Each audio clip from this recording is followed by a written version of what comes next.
Welcome to the Mojo Mundi podcast, where it's all about magic, manifesting, and movement. I'm Ginny Watts, the Dancing Witch, and in this episode, we'll explore the particular power of patience. This morning, I am looking out my window at our beautiful mama maple tree. A handsome crow has literally and figuratively landed on her as his favorite source for twigs to build his yearly nest. He comes and goes throughout the day, snapping off long woody twig after long woody twig and flying away to his nesting site. This is no easy process. He hops around the branches, maneuvering his large body through the dense web of twigs and shoots, often barely finding room for his bulky wings and large feet. Once he finds the twig that is just right, he holds the twig in his powerful black beak and gives it just the right twist and tug to free it from the branch. If you have ever tried to loose a pliable twig from a maple tree, you will undoubtedly admire his skill. And these twigs are not just little bits of wood. Each one is at least 16 inches in length, as long or longer than he is tall. Next, he hops to a location where he turns the twig round and round, using both beak and feet, examining it carefully. The analysis requires negotiating the ends of the twig around all the other branches, limbs, and shoots that surround him. I saw him drop one yesterday, which didn't pass muster. Finally, he carefully maneuvers, not just his own bulk, but also the unwieldy stick in his mouth, hopping from branch to branch until he arrives at the edge of the maple tree's crown, where he can leap into the air without snagging on anything. It makes me think of trying to turn around in a narrow, crowded closet with a yardstick in my mouth. Yesterday, he had a crow companion, perhaps his prospective mate, freely commenting on his efforts. As far as I can tell, he never responded, nor does he appear to be grumbling to himself as he goes about his task. The crows like to nest in the large cottonwoods along the East Gallatin River about a half-mile from our yard. That means that each round trip to gather twigs from Mama Maple is at least 1 mile, as the crow flies. It takes crows 1 to 2 weeks to complete a nest, which is commonly 1.5 feet in diameter and around 8 to 10 inches deep. And here is the real kicker. Crow nests fail almost 45% of the time, meaning that for a variety of reasons, the brood doesn't survive to fledge. Guess what the crow does if his nest fails? Yep, he does it all again, sometimes building several nests for a single season. There is an important lesson in the crow's tenacity. The lesson is about patience. According to Edom Online, the word patience derives from the Latin adjective patientum, meaning bearing, supporting, suffering, enduring, permitting, tolerant, as well as firm, unyielding, hard. Bearing, supporting, enduring all describe behavior that is sustained action, attending something else. The words firm, unyielding, and hard speak to determination in contrast to giving up or snapping. Then there is the term suffering. We usually associate the words suffer and suffering with pain, loss, or travail. What about the words of Jesus? Suffer little children and forbid them not to come unto me. Matthew chapter 19, verse 14 in the King James Version of the Bible. In this context, suffer relates to permitting and tolerant, which are also part of the definition of patience.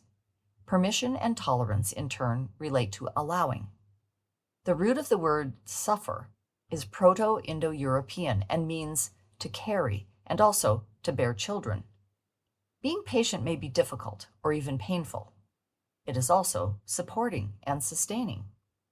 Patience is firm, unyielding, and it bears fruit. Patience is related to allowing. And if patience is related to allowing, then it must also be related to manifesting. I admit, for me, patience has been a should, a virtue, a criticism, a shortcoming. I have never been a particularly patient person. While I am a Virgo, an Earth girl, the majority of the planets in my natal chart are in fire and air signs. Neither fire nor air is an elemental metaphor for patience.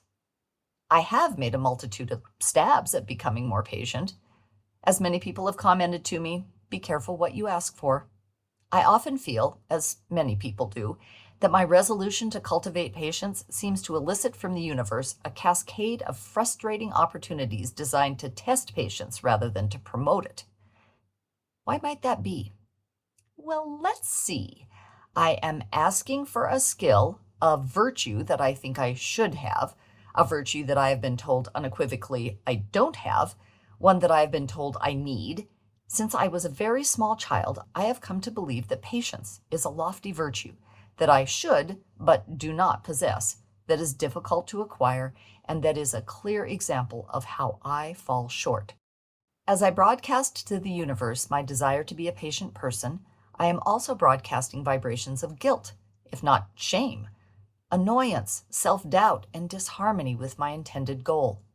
My desire is strong, and so are my conflicting emotions. The universe meets me where I am. It meets me with opportunities that contain the possibility of what I want, as well as the roadblocks within me that keep me from my goal. Perhaps this seems cruel. It has to me in the past. I see it differently now. Rather than a taunt, the universe is saying, yes, and rather than rescuing us or taking co-creation out of our hands, Goddess experientially communicates, yes, let's create more patience within you and your world. And part of the struggle for you is interfering vibrations within you. We are here to support you and to respond as soon as you have enough experience to shift the competing waves into harmony with your heart's desire. The truth is that I don't know even a small part of the brilliant process of God. What I can see is that deity is meeting us within the steady arms of the laws of the universe. I can recognize the shimmering suggestions of the complex process that is co-creating. With each yes and, if we are allowing, we are gently shaped toward greater and greater success and clarity. We are also guided into deeper and deeper relationship with the all that is. This gentle process is very effective for nurturing deep, genuine, systemic, lasting new habits. It is also seldom quick enough for the impatient human. In all fairness, compared to an everlasting Allah, our lives are less than a blink of an eye. It makes sense that we are focused on getting things done now, quickly, before it's too late. You don't get it, universe. I'm on a short-term lease here.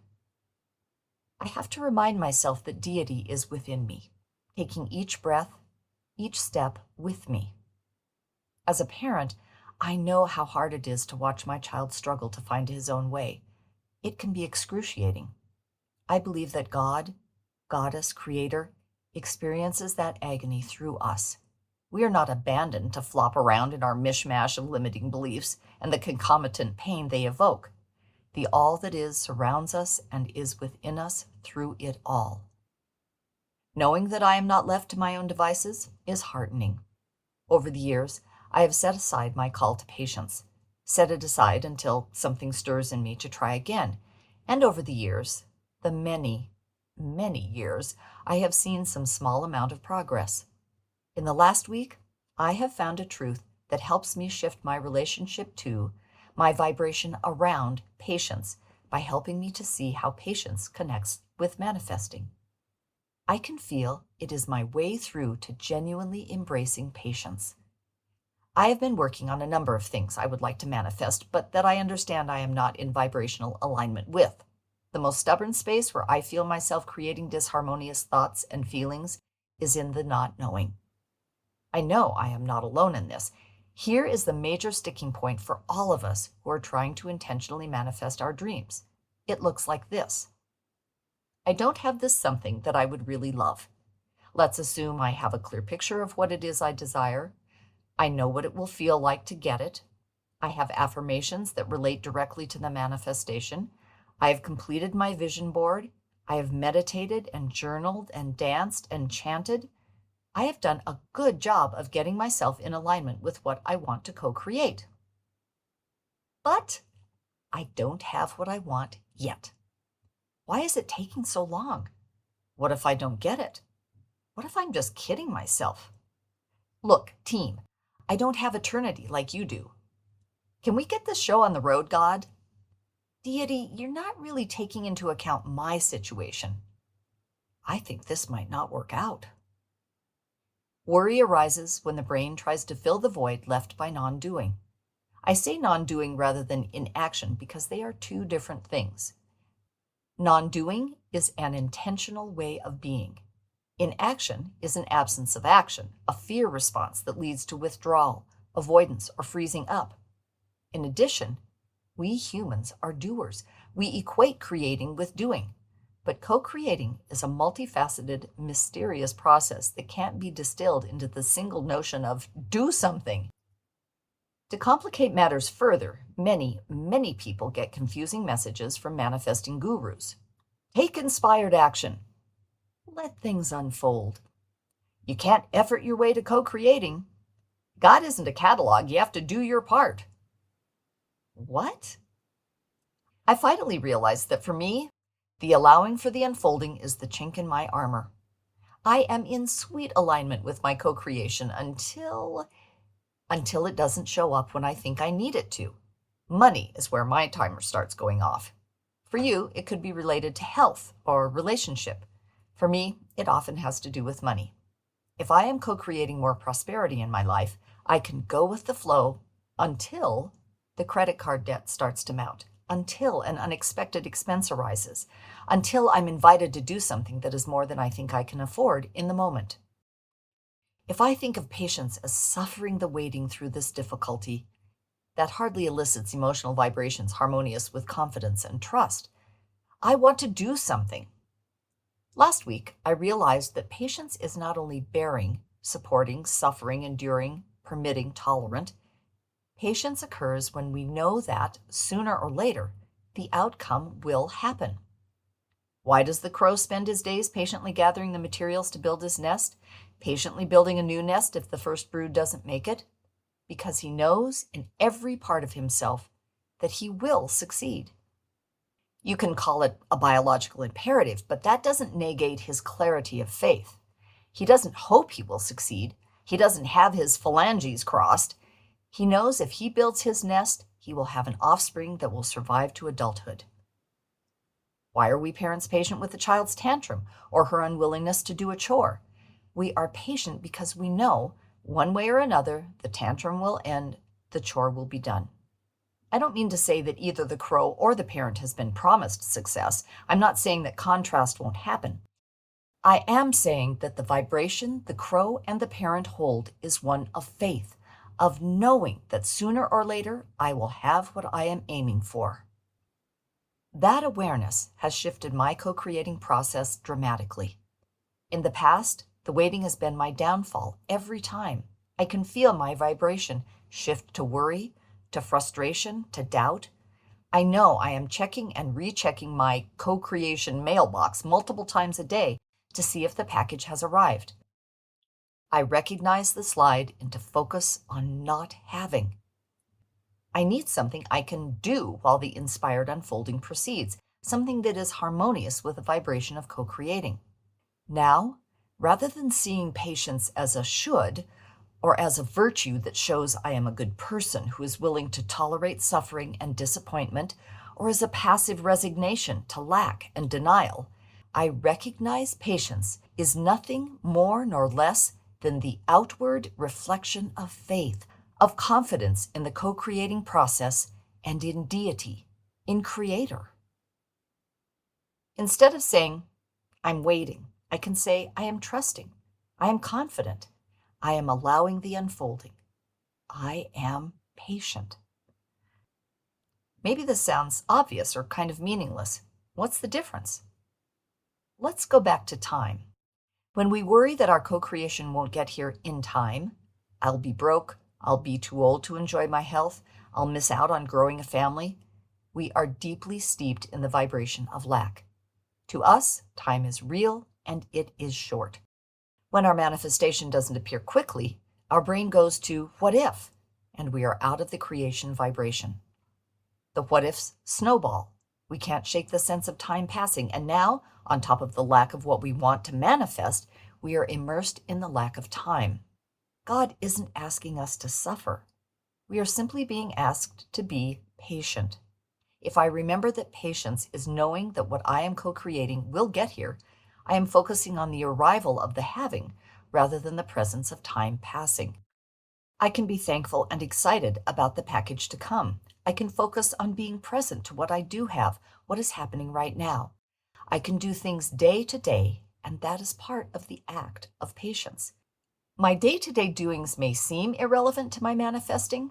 It turns out they are absolutely part of the patience that is part and parcel of allowing. And allowing is the powertrain for manifesting. I now think of patience with a capital P and patience with a lowercase p. When we are patient as a part of allowing and as a key to manifesting, I consider that capital P patience. When we practice patience not as a should or a proof of our moral superiority or as resignation to suffering, but rather as an expression of faith in Creator, that is capital P patience. Patience as faith is relieving and rewarding for me. I can step into patience as an experiential, unspoken dialogue between my deities and me. When I am patient in this way, I am, by definition, observing the true nature of God, which is love. What supports your manifesting? What gets in the way? If you are uncertain about the answers to these questions, or if you can feel there is something more to know, I am holding a dedicated space just for you to find the answers you hold within you. Connect with me to ignite your inner wisdom and light the way forward on your living path. You can reach me via my website or email, or on Facebook or Instagram at Caravan of Dreams MT. Our music is used by permission of the artist, Sean Phoenix. Thank you, Sean. And thank you to Bozeman Public Library for the Workbench Sound Studio located in beautiful downtown Bozeman, Montana. If you would like to learn more about allowing and how to find your unique style of manifesting, please visit my website, caravanofdreamsmt.com, or email me at dancingwitchmt@gmail.com. This is Ginny Watts, the Dancing Witch. Till next time, blessed be.